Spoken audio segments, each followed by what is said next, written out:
हर हर महादेव मंडळी. गोष्ट देवदर्शनाची. लग्नानंतर आमचं देवदर्शन राहिलंच होतं आणि हे आम्ही आपली नवीन गाडी घेतल्यावरच करायचं असं ठरवलं होतं. आणि जसं की तुम्ही मागील काही रील्समध्ये बघितलंच असेल, पाडव्याच्या शुभमुहूर्तावर आम्ही आमच्या ज्वालाला घरी आणलं. आम्ही आमच्या गाडीचं नाव ज्वाला ठेवलं आहे बरं का. तर ज्वालाला घेऊन आम्ही निघालो देवदर्शनासाठी. नमस्कार, मी अश्विनी. आज तुम्हाला आमच्या देवदर्शनाची गोष्ट सांगणार आहे.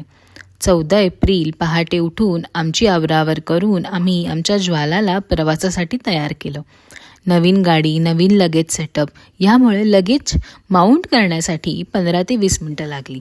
जशी आमची लाडकी ज्वाला तयार झाली, आम्ही आईचे चरण स्पर्श करून हर हर महादेव म्हणत आमची स्वारी निघाली कोल्हापूरच्या दिशेने. साधारण 2.5 तासाचा प्रवास करून आम्ही देवी अंबाबाईच्या मंदिराजवळ पोहोचलो. मंदिराशेजारीच एक रूम घेतली, कारण मला साडी नेसूनच जायची इच्छा होती.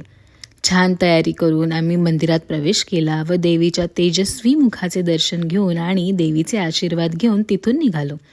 देवीच्या बंधुरायांचे दर्शन घेण्यासाठी, म्हणजेच ज्योतिबा मंदिराच्या दिशेने आम्ही निघालो. महालक्ष्मी मंदिरापासून ज्योतिबांचे मंदिर साधारण 17 किलोमीटरचे अंतर आहे. आमच्या ह्यांना 17 किलोमीटर मी साडीमध्ये एका बाजूला त्या छोट्याशा घाटात कशी बसेन ह्याचे टेन्शनच आलं होतं. तरी सर्व नीट सांभाळून त्या वेड्या वाकड्या घाटवळणांचा आनंद घेत आम्ही ज्योतिबाच्या दारात पोहोचलो.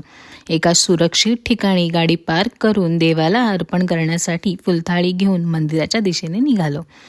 आम्ही तेथे पोचेपर्यंत सूर्य डोक्यावर आला होता, त्यामुळे उन्हाच्या तडाख्यापासून थोडासा गारवा मिळवण्यासाठी लस्सी घेतली आणि पाणी काय जेवढे प्याल तेवढे कमीच वाटत होते. अशी सर्व कसरत करत जेव्हा मंदिराच्या कमानीतून आत शिरलो, तेव्हा सर्व थकवा क्षणात निघून गेला. नुकत्याच पार पडलेल्या जत्रेमुळे दर्शनासाठी बरीच गर्दी होती, त्यामुळे घेतलेली फुले, नारळ बाहेरील काळभैरवांना अर्पण करून आम्ही ज्योतिबा मंदिराचे कळसाचे दर्शन घेऊन तिथून बाहेर पडलो. रूम गाठली, सर्व सामान बांधले, सामान गाडीवर लोड केले. यावेळी सामान लोड करण्यासाठी जास्त उशीर लागला नाही. हे सर्व आवरून आम्ही पुढच्या प्रवासाला सुरुवात केली. मी कोणकोणत्या देवस्थानांना भेट दिली हे बघूया पुढील व्हिडिओमध्ये. व्हिडिओ आवडल्यास नक्कीच आपल्या मित्रमैत्रिणी व भावंडांसोबत शेअर करा, ज्यांना भटकंतीची आवड आहे. धन्यवाद.